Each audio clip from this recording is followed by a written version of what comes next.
Hello everyone, मैं हूँ दीपिका। आज की इस वीडियो में हम पढ़ेंगे हिंदी व्याकरण, जिसमें आज का टॉपिक है पदबंध। बच्चों, इसके नाम पे मत जाना, ये बहुत आसान टॉपिक है।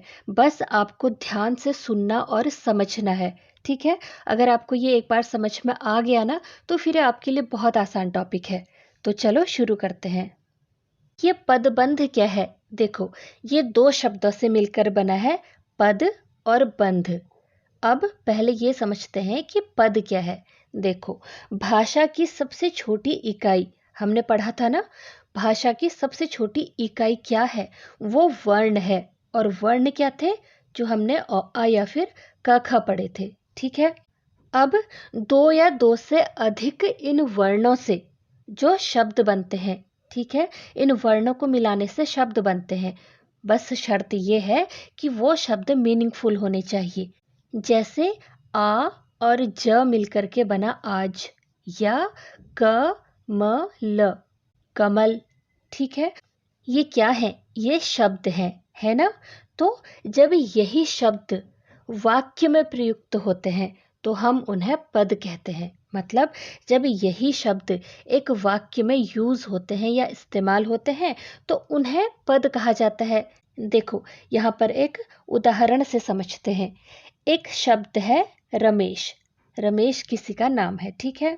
तो ये जब सिर्फ एक शब्द के रूप में हमने लिया है, यानी स्वतंत्र रूप से जब हम इस शब्द को लेते हैं, ये सिर्फ एक शब्द है, ठीक है। और यही रमेश जो शब्द है, इसको हम एक वाक्य में लेते हैं। रमेश खाना खा रहा है। जब हमने इसका एक वाक्य या फिर एक सेंटेंस बना लिया तो यही शब्द रमेश क्या बन जाएगा? ये पद बन जाएगा, ठीक है। सिर्फ इतना अंतर है कि अगर आप उसे स्वतंत्र रूप से देख रहे हो या लिख रहे हो या पढ़ रहे हो तो वो शब्द है, लेकिन अगर आप उसको एक वाक्य में इस्तेमाल कर रहे हो तो वो पद बन जाता है। तो आप इस समय सिर्फ इतना समझो, शब्द को ही पद कहते हैं, ठीक है। लेकिन फिर भी शब्द और पद में सिर्फ यही अंतर है कि अगर आप उसको इंडिविजुअल, यानी कि आप सिर्फ उस शब्द को ले रहे हैं तो वो शब्द है। लेकिन उसी शब्द को जब आपने वाक्य में प्रयोग किया, ठीक है, वही शब्द जो रमेश है ना, वो क्या बन गया? वो पद बन जाएगा, ठीक है। जो स्वतंत्र रूप से आया वो शब्द है और जो वाक्य में प्रयुक्त हुआ वो पद है। उम्मीद है कि समझ आया होगा। अब पद हमें समझ आ गया। अब बंध क्या है? यानी जो हमने समझना है वो है पदबंध। उसमें से पद हमने समझा। अब बंध क्या है? बंध का मतलब होता है बांधना, मतलब पदों को बांधना। एक से अधिक पदों के समूह को पदबंध कहते हैं। देखो, इसे ऐसे समझो, दो या दो से अधिक पद मिलकर जब एक पद का कार्य करते हैं या एक पद को प्रस्तुत करते हैं तो उसे पदबंध कहते हैं। ठीक से सुनो, क्या बोला हमने? कि दो या दो से अधिक पद मिलकर जब एक पद का कार्य करते हैं। इस उदाहरण से समझो, ये एक सेंटेंस है, ठीक है। क्या है? सबसे अच्छा खेलने वाला खिलाड़ी जीत गया। देखो, इसमें कितने पद है? हमने क्या कहा कि जब हम किसी शब्द को स्वतंत्र रूप से पढ़ते या देखते हैं तो वो शब्द है, लेकिन उसे जब हम वाक्य में प्रयोग करते हैं तो वो क्या बन गया? वो पद बन गया। और जब एक से ज़्यादा पदों को एक साथ सेंटेंस में लिया गया तो वो पदबंध बन गए। यहाँ पर कितने पद हैं? सबसे अच्छा खेलने वाला खिलाड़ी। कितने हैं? 1 2 3 4 5। यहाँ पर 5 पद हैं। और डेफिनेशन में क्या कहा है कि ये सब पद मिलकर क्या करते हैं? एक पद का कार्य करते हैं या एक पद को प्रस्तुत करते हैं। तो ये 5 पद जो हैं वो किसे प्रस्तुत कर रहे हैं? कि ये जो खिलाड़ी है, इस खिलाड़ी को कर रहे हैं ना। सेंटेंस क्या है? कि सबसे अच्छा खेलने वाला खिलाड़ी जीत गया, है ना। तो ये पांचों मिलकर के इस खिलाड़ी को प्रस्तुत कर रहे हैं या इस संज्ञा को प्रस्तुत कर रहे हैं, वही पदबंध है। तो उम्मीद है आपको समझ आया होगा कि पद एक तरह से शब्द ही है और शब्द जब स्वतंत्र रूप से यूज हो रहा है या लिखा या पढ़ा जा रहा है तब तो वो शब्द है। लेकिन जब वो वाक्य में इस्तेमाल हो रहा है, प्रयुक्त हो रहा है या यूज हो रहा है तो वो पद बन जाते हैं। और उन्हीं पदों का जो समूह होता है जो एक ही काम को प्रस्तुत कर रहे हों या वे सब मिलकर एक ही पद अर्थात संज्ञा, सर्वनाम या इन सब का कार्य कर रहे हों तो उन्हें पदबंध कहा जाता है। ठीक है, अब यहाँ पर एक चीज ध्यान देने की है और वो क्या है?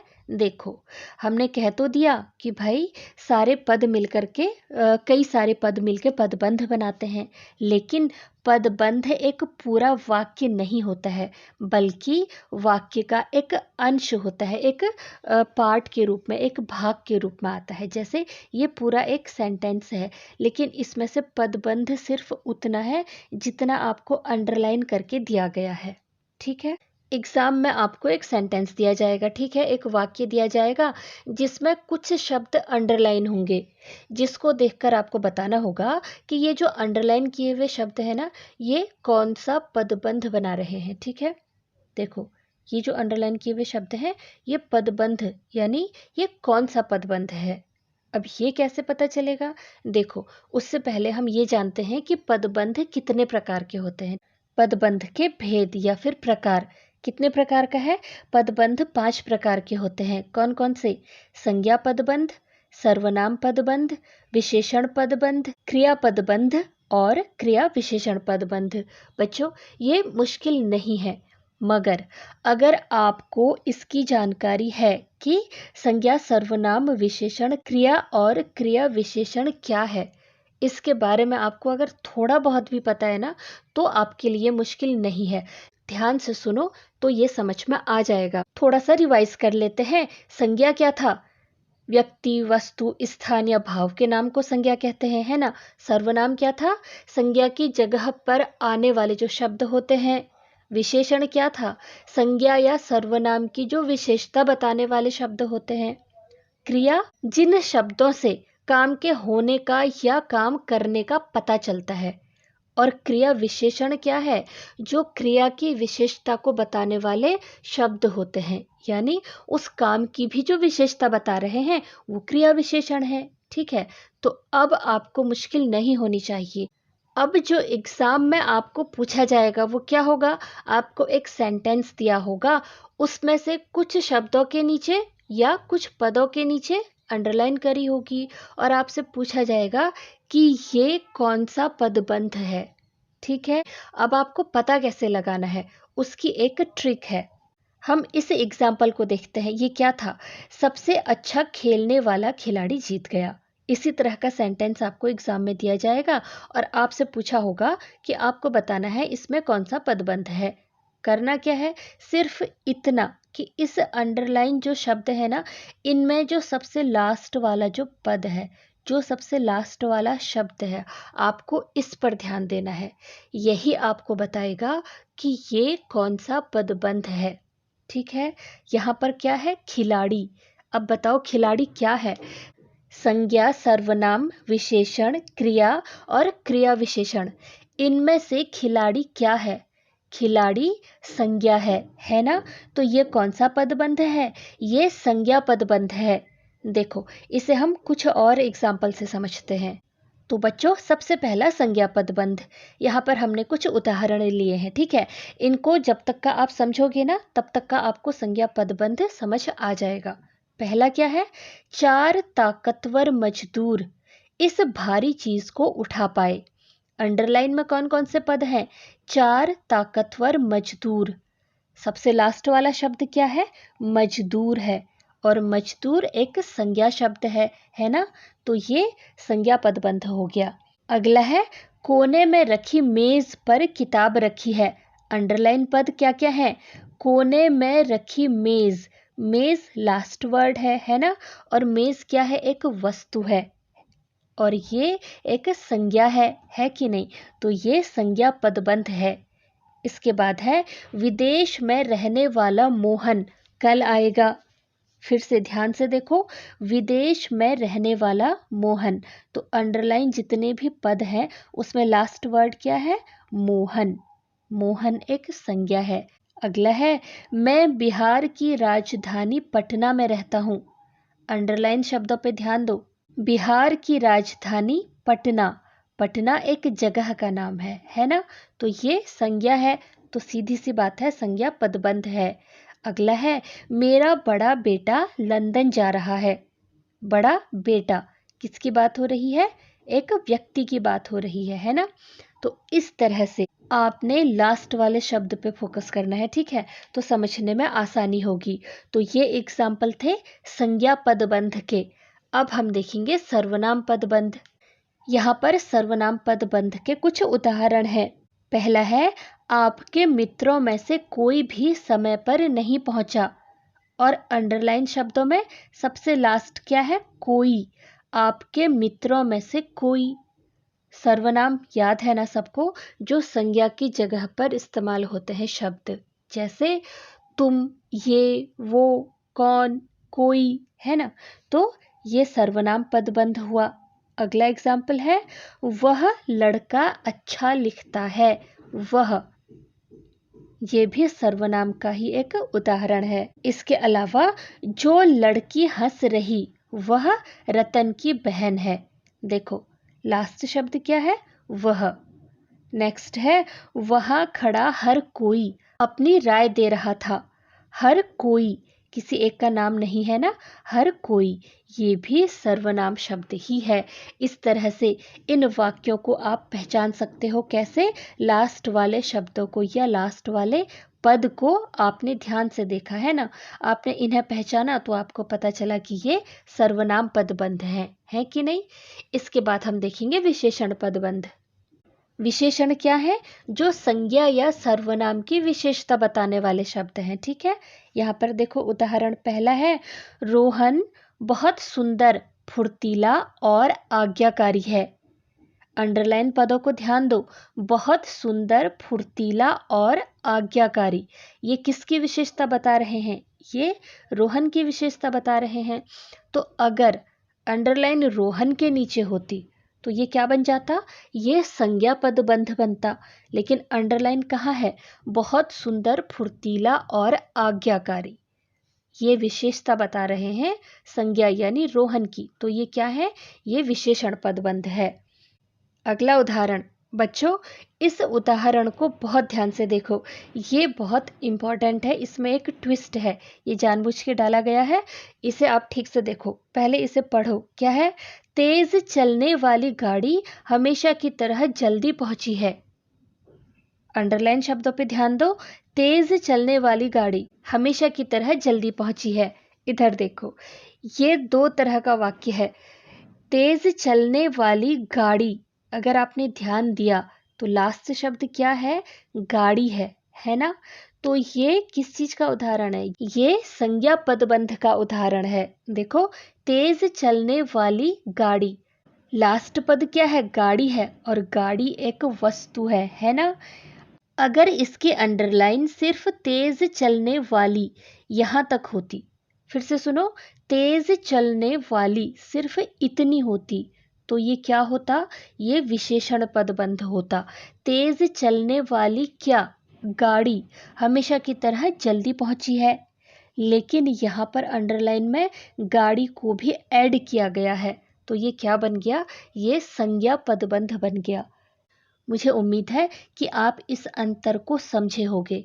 आपने क्या करना था? आपने लास्ट वाले शब्द से अंदाज़ा लगाना था, यही आपको कहा गया था ना। लेकिन क्योंकि हम यहाँ पर विशेषण पदबंध की बात कर रहे हैं, तो वो होना चाहिए तेज चलने वाली, ठीक है? अंडरलाइन इतने के नीचे ही होगा, जो आपका एग्ज़ाम में आएगा सेंटेंस, उसकी बात कर रही हूँ। यहाँ पर सिर्फ ये आपको इन दोनों में डिफरेंस समझाने के लिए इस सेंटेंस को लिया गया है, ठीक है? तो उम्मीद है आपको समझ आया होगा। गाड़ी की विशेषता बताते हुए कि गाड़ी क्या है? तेज चलने वाली है। अंडरलाइन सिर्फ इतने के नीचे होगी तो विशेषण पदबंध, और अगर गाड़ी के नीचे भी ली गई है तो वो बन जाएगा संज्ञा पदबंध। आगे बढ़ते हैं। अगला है, रवि एक नेक और मददगार व्यक्ति है। नेक और मददगार, ये विशेषता किसकी बता रहा है? रवि की। तो ये क्या है? विशेषण पदबंध है। ठीक है। नेक्स्ट है शेर की तरह दहाड़ने वाला आज शांत बैठा है। तो ये भी एक व्यक्ति की विशेषता बता रहे हैं कि वो शेर की तरह दहाड़ता है। ठीक है। तो ये भी एक विशेषण पदबंध का उदाहरण है। इस तरह से आपको एग्जाम में इसे समझना है। ठीक है। अब है क्रियापद बंध। इसके उदाहरण देखो। पहला है पतंग आकाश में उड़ रही है। क्रियापद बंध, क्रिया सबको पता है ना, जिन शब्दों से कार्य के होने का या करने का पता चलता है उसे क्रिया कहते हैं। और क्रियापद बंध जिन पदों से किसी कार्य के होने का या फिर करने का पता चले। और वाक्य क्या है? पतंग आकाश में उड़ रही है, और अंडरलाइन में है उड़ रही है। ये एक क्रिया है। ठीक है। नेक्स्ट है ईशान मैदान में खेल रहा है। खेलना एक क्रिया है। नेक्स्ट है मुझे छत से चांद दिखाई दे रहा है। दिखाई देना यानी वो किसी चीज को देख रहा है, ये भी एक क्रिया है। नेक्स्ट है वामिरो फटती हुई धरती के किनारे चीखती हुई दौड़ रही थी। दौड़ना भी एक क्रिया है। ठीक है। इस तरह से ये सारे के सारे कौन से पदबंध हैं? ये क्रियापद बंध है। अगला है क्रिया विशेषण पदबंध। क्रिया विशेषण क्या था? याद है ना? क्रिया की विशेषता को बताने वाले जो शब्द हैं, जो किसी काम की भी विशेषता बता रहे हैं। ठीक है। उस काम की विशेषता बता रहे हैं, वही क्रिया विशेषण है। कुछ उदाहरण देखो। पहला है सुबह से शाम तक वह बैठा रहा। ठीक से देखो इसमें क्या काम हो रहा है? इसमें बैठे रहना काम है। ठीक है। और उस काम की विशेषता क्या है? सुबह से शाम तक। ठीक से समझो, कार्य क्या है, क्रिया क्या है? बैठे रहना। और उसकी विशेषता क्या है? सुबह से शाम तक। ठीक है। अगला देखो। पेड़ पर गिलहरी जल्दी जल्दी चढ़ रही थी। क्रिया क्या है? चढ़ना। और क्रिया की विशेषता क्या है? जल्दी जल्दी। जैसे जल्दी जल्दी, धीरे धीरे। ठीक है। इस तरह के शब्द जो हैं। तो चढ़ना एक क्रिया है और गिलहरी क्या कर रही है? जल्दी जल्दी चल रही है। तो वो उस क्रिया की या उस कार्य की विशेषता हो गई। अगला है अंजलि धीरे धीरे चलते हुए स्कूल पहुंच गई। क्रिया क्या है? उसका स्कूल पहुंचना है ना। और वो कैसे गई है? वो धीरे धीरे चली है। तो वो उसके चलने की विशेषता है क्या? धीरे धीरे। अगला है वह सप्ताह के अंत तक अपना कार्य पूरा कर लेगा। इसमें क्रिया क्या है? काम पूरा करना। और उसकी विशेषता क्या है? सप्ताह के अंत तक, तब तक उसने काम पूरा करना है। इसकी जगह पर धीरे धीरे, जल्दी जल्दी या इस तरह के शब्द भी आ सकते हैं। ठीक है। नेक्स्ट है घर के सामने की ओर पार्क है। पार्क की विशेषता क्या है? कि वो घर के सामने की ओर है। ठीक है। इस तरह से एग्जाम में जो भी सेंटेंस आएगा, जो भी आपका क्वेश्चन आएगा, जो भी आपका वाक्य आएगा, उसके अंडरलाइन शब्दों को आपने बहुत अच्छे से पढ़ना है, बहुत अच्छे से समझना है। फिर लास्ट वाले शब्द पे आपने ध्यान देना है। ठीक है। तो आपको पहचानने में आसानी होगी कि ये कौन सा भेद है। लेकिन उससे पहले आपको संज्ञा, सर्वनाम, विशेषण, क्रिया और क्रिया विशेषण, इसके बारे में जानना भी बहुत ज़रूरी है। वैसे मुझे उम्मीद है कि इस वीडियो के बाद आपको ये सब कुछ थोड़ा बहुत समझ में आ गया होगा। अगर फिर भी कुछ कठिनाई लगती है तो मुझे कमेंट करना मत भूलना। मैं हूँ आपके किसी भी तरह के डाउट को दूर करने के लिए। ठीक है। तो बच्चों, इसी के साथ ये वीडियो यहीं पर ख़त्म होता है। अब आपको खुद से कई सारे सेंटेंस इसके सॉल्व करने होंगे। इसके लिए सबसे अच्छा सोर्स जो है वो आपकी स्कूल की जो ग्रामर की बुक है, यानी व्याकरण की जो आपकी स्कूल की किताब है। स्कूल से आपको पक्का कोई बुक मिली होगी, है ना? उसमें आप इस टॉपिक को एक बार पढ़ो। उसमें जो एक्सरसाइज दी हुई है उसके वाक्यों को सॉल्व करने की कोशिश करो। तभी आपका कॉन्सेप्ट क्लियर होगा। सिर्फ सुनने मात्र से नहीं होता, ये चीज़ ध्यान रखना। ठीक है। तो मिलते हैं अगली वीडियो में। Till then keep learning and take care.